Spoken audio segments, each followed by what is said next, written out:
Have you ever achieved something you worked incredibly hard for only to feel completely empty afterward? Like you climbed the mountain but realized you didn't want to be there in the first place? When meaning meets status, old motivation often loses. This isn't a defect, it's an update. Welcome back to the channel. If this is your first time here, I explore the intersection of personal development and spiritual growth, helping you navigate the messy middle ground between ambition and awakening. Today we're diving deep into something that's affecting millions of people, but nobody's talking about it directly. It's inspired by Dale Carnegie's timeless principle that understanding your true motives must come before perfecting your methods. Carnegie taught us that people are driven by fundamental desires for appreciation, importance, and purpose. But what happens when a spiritual awakening suddenly shifts your relationship with these drives? What happens when the very goals that once energized you now feel hollow and meaningless? This is the paradox we're exploring today, and I promise you'll walk away with practical tools to rebuild your motivation on a foundation that actually serves your evolved consciousness. Here's the shocking truth that caught me completely off guard during my own journey. You know that moment when you're scrolling through social media and see someone celebrating a promotion, a new car, or some achievement. And instead of feeling inspired or even jealous, you feel this weird detachment, like you're watching someone get excited about collecting Monopoly money. That's what I'm talking about. 3 years ago, I was laser focused on hitting 6 figures in my business. I had vision boards, detailed action plans, and that relentless drive that success gurus love to celebrate. Then I went through what I can only describe as a spiritual awakening. Not the Instagram kind with perfect meditation poses and inspiring quotes, but the real deal. The kind that strips away illusions and forces you to question everything you thought mattered. Suddenly, my carefully crafted goals felt like costumes that no longer fit. The metrics I used to track obsessively seemed arbitrary. The competitive edge that once pushed me forward felt exhausting and petty. I found myself in this strange liminal space where my old motivation system had been deactivated. But I hadn't developed a new one yet. This created what I call the awakened achiever's dilemma. You've evolved beyond caring about status symbols and external validation, but you still need to function in a world that runs on these currencies. You still have bills to pay, responsibilities to meet, and probably people depending on you. But your internal GPS has been completely recalibrated, and you're navigating with an outdated map. The first few months of this transition are brutal. You might find yourself procrastinating on projects that once excited you. You might struggle to get out of bed not because you're depressed, but because nothing feels urgent or important anymore. Your friends and family might worry about you, wondering why you've become so unmotivated when you used to be such a go-getter. This emptiness isn't a sign that something's wrong with you. It's actually a sign that something's finally right. Your consciousness has expanded beyond the narrow confines of ego-driven ambition, but your daily life hasn't caught up yet. You're experiencing growing pains as your soul outgrows the container of your previous identity. Let me share something that might sound counterintuitive. This motivational death is actually a kind of rebirth. Carnegie talked about how people's deepest need is to feel important, but spiritual awakening reveals a different kind of importance. Instead of seeking importance through comparison and competition, you start seeking significance through contribution and connection. The problem is that most productivity and motivation systems were designed for the pre-awakened state. They assume you're driven by scarcity, fear, and the need to prove yourself. But when you've touched something deeper, when you've experienced your inherent wholeness, these drivers lose their power. It's like trying to motivate a plant to grow by threatening it instead of giving it water and sunlight. Now let's diagnose what's actually happening in your motivation system. I've developed a 3-step process that will help you understand what's shifted and what needs to be rebuilt. This isn't about going backward to your old way of being motivated. It's about moving forward into a more sustainable and authentic form of drive. Step 1 is identifying what still matters. Take out a piece of paper and write down everything you're currently working on or supposed to be working on. Now, go through each item and ask yourself this question. If I accomplished this perfectly, would it genuinely improve someone's life, including my own? Not would it make me look good, not would it meet someone else's expectations, but would it actually create value in the world? You'll probably find that maybe 20 to 30% of your current goals pass this test. That's normal. and actually healthy. Most of our goals were inherited from our unawakened state when we were trying to build an identity rather than express our true nature. Step 2 is recognizing what was just habit. Look at the remaining items on your list and ask, am I pursuing this because I consciously chose it, or because it's what I've always done? So much of our motivation runs on autopilot. We keep chasing promotions because that's what ambitious people do. We keep setting bigger financial targets because growth is supposed to be good. But awakening interrupts these automatic patterns and asks us to choose consciously. You might discover that you've been climbing ladders, leaning against walls you don't even want to reach. The paralysis you're feeling isn't laziness. It's your awakened consciousness refusing to waste energy on unconscious pursuits. Step 3 is identifying what's just noise. These are the goals and obligations that came from outside pressure, social conditioning, or your ego's need to maintain a certain image. The noise category is often the biggest, and releasing these items will free up enormous amounts of energy for what actually matters. Here's what's fascinating about this process. Once you complete it honestly, you'll probably feel simultaneously relieved and terrified. Relieved because you've given yourself permission to stop caring about things that never really mattered to you. Terrified because your life might look very different than what you or others expected. Now let's talk about the practical solution. I've developed something called the REMAP protocol that I've used with hundreds of clients to rebuild motivation after spiritual awakening. It's a 14-day intensive process that doesn't try to restore your old drive, but helps you develop a new form of motivation that honors your expanded consciousness. R stands for redefine one goal for meaning. Choose one item from your what still matters list and completely reframe it in terms of service rather than achievement. Instead of, I want to grow my business to 6 figures, it becomes, I want to develop my business so I can serve more people and create more impact. Instead of, I want to lose 20 pounds, it becomes, I want to optimize my health so I have more energy to contribute to the world. This isn't just semantic wordplay. When you ground your goals in meaning rather than ego, you access a completely different fuel source. Ego-driven motivation is finite and exhausting because it depends on external validation and comparison. Meaning-driven motivation is renewable because it connects to your deepest values and purpose. E stands for experiment for 20 minutes per day. This is where most people get tripped up. They think that post-awakening motivation should feel like their old drive, just pointed in a different direction. But awakened motivation is more like a gentle current than a raging river. It's sustainable, but subtle. Commit to spending just 20 minutes each day taking action on your redefined goal. Not because you have to, but because you're curious about what wants to emerge through you. Approach it like a scientist studying an interesting phenomenon, rather than a soldier trying to conquer territory. M stands for measure mood, sleep, and focus. After spiritual awakening, your energy system is much more sensitive to misalignment. If you're pursuing something that's truly meant for you, you'll notice improvements in your overall well-being. If you're forcing something that isn't authentic, your body and mind will give you clear signals. Track these 3 metrics daily on a simple 1 to 10 scale. This data will help you distinguish between the temporary discomfort of growth and the persistent drain of misalignment. A stands for align weekly with a trusted person. Awakened motivation can feel fragile in the beginning because it doesn't have the aggressive urgency of ego-driven goals. Having someone who understands your journey and can reflect back your progress is crucial for maintaining momentum. This doesn't have to be a formal coach or therapist.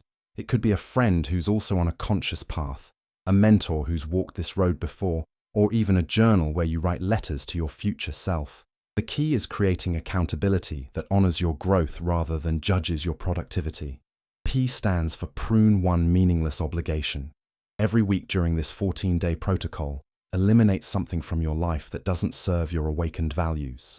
Cancel a subscription you don't use, resign from a committee that drains you, or set a boundary with someone who demands your energy but offers nothing in return. This pruning process is essential because awakened motivation requires space to emerge. If your life is cluttered with unconscious commitments, there's no room for authentic inspiration to arise. Let me tell you about bridge projects, because this is where the magic really happens. Bridge projects are the secret to transitioning from old motivation to new motivation without falling into complete paralysis. They're specifically designed activities that honor your awakened consciousness while still engaging your need to be productive and effective. A bridge project has 3 essential elements. First, it involves genuine service to others. Not service as a strategy to feel good about yourself, but service as a natural expression of your expanded awareness. Second, it develops or uses a skill that matters to you personally. This keeps you engaged and growing, rather than just going through philanthropic motions. Third, it has a finite scope with a clear beginning, middle, and end. Here are some examples of bridge projects that my clients have successfully used. A marketing consultant who lost motivation for growing corporate brands created a free workshop series teaching nonprofit organizations how to tell their stories more effectively. A financial advisor who burned out on wealth accumulation developed a budgeting course for young adults trying to pay off student loans. A life coach who felt tired of helping successful people become more successful started volunteering at a women's shelter, teaching confidence-building workshops. The beauty of bridge projects is that they satisfy multiple needs simultaneously. They give you a sense of purpose and contribution. They allow you to use your existing skills in meaningful ways. And they provide structure and deadlines that keep you moving forward. Most importantly, they generate what I call awakened momentum, which feels completely different from ego-driven motivation. Ego-driven motivation feels like pushing a boulder uphill. It requires constant effort. It's exhausting. And if you stop pushing, everything slides backward. Awakened momentum feels like floating downstream. There's still navigation required. You still need to paddle occasionally. But you're working with natural forces rather than against them. Bridge projects also serve as testing grounds for your new value system. They help you discover what kinds of contribution energize you versus drain you. They reveal which of your skills want to be developed further and which ones you're ready to retire. Most importantly, they prove to your nervous system that you can be effective and productive while operating from awakened consciousness. Many people resist the bridge project concept because it doesn't immediately replace their income or solve their career confusion. But think of bridge projects as research and development for your new life. You're gathering data about what your awakened self wants to create in the world. You're building confidence in your ability to take meaningful action from this new state of consciousness. I recommend starting with a bridge project that lasts no more than 3 months and requires no more than 3 to 5 hours per week. Make it small enough that failure won't devastate you, but substantial enough that completion will build genuine momentum. Now let's address the elephant in the room. What about money? What about your career? What about the practical realities of life that still need to be handled even after spiritual awakening? This is where most awakening content gets fluffy and impractical, basically telling you to trust the universe and everything will work out. Here's the truth. Spiritual awakening doesn't exempt you from participating in economic reality, but it does change how you participate. Instead of approaching money and career from fear and scarcity, you approach them from creativity and service. Instead of asking, how can I get what I want, you ask, how can I give what the world needs? This shift might temporarily reduce your income or slow your career advancement, and you need to plan for that possibility. But in most cases, operating from awakened consciousness actually increases your effectiveness over time, because you're no longer wasting energy on activities that don't align with your values. The key is patience and strategy. Use bridge projects to explore new directions while maintaining enough of your old life to meet your responsibilities. Think evolution rather than revolution. You're growing into your new way of being rather than dramatically abandoning everything from your past. Let me share something I've observed about the people who successfully navigate this transition versus those who get stuck in awakened paralysis. The successful ones give themselves permission to be beginners again. They don't expect their new motivation to immediately match the intensity or clarity of their old drive. They treat this period as a laboratory for discovering what wants to emerge through them. The people who get stuck are usually trying to make their old motivation system work with their new consciousness, or they're waiting for some dramatic clarity about their life purpose before taking any action at all. Both approaches lead to frustration and stagnation. Your awakened motivation is like a shy animal. It won't show up if you're demanding and impatient. But if you create gentle consistency and stay curious rather than controlling, it will gradually reveal itself and grow stronger over time. There's also something important to understand about the social dynamics of this transition. Your friends and family might be confused or concerned about your apparent lack of ambition. They might interpret your new priorities as giving up or settling for less. This social pressure can tempt you to fake your old motivation or apologize for your growth. Resist this temptation. Your consciousness has evolved, and that evolution is a gift to everyone around you, even if they can't see it yet. You're modeling a different way of being successful that prioritizes meaning over metrics, contribution over competition, and sustainability over speed. Some relationships might not survive this transition, and that's okay.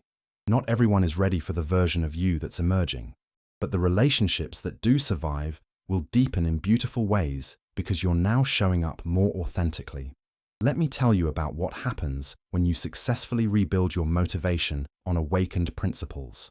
First, you discover what I call effortless effort. Instead of forcing yourself to take action, action becomes a natural expression of who you are. You still work hard, but it doesn't feel like work because it's aligned with your deepest values. Second, you develop immunity to external validation. Success becomes an internal experience rather than something that depends on other people's recognition or approval. This doesn't mean you become antisocial or stop caring about others, but you're no longer enslaved by the need to prove yourself. Third, you gain access to sustainable energy because you're no longer fighting against your own values or trying to be someone you're not. You have more energy available for the things that truly matter. You sleep better, you stress less, and you experience more joy in your daily activities. Finally, you become magnetic to the right opportunities and people. When you're operating from authentic alignment, you naturally attract situations that support your growth and service. It's not magic, it's just that you're finally broadcasting your true signal instead of trying to be something you're not. This brings us to what I call the fed-up empath surprising the narcissist phenomenon. This is what happens when someone who's gone through awakened motivation encounters people still operating from pure ego drive. The contrast is startling. Where the ego-driven person is anxious and aggressive, the awakened person is calm and confident. Where the ego-driven person needs to win at everyone else's expense, the awakened person looks for win-win solutions. Where the ego-driven person is constantly proving their worth, the awakened person simply embodies their value.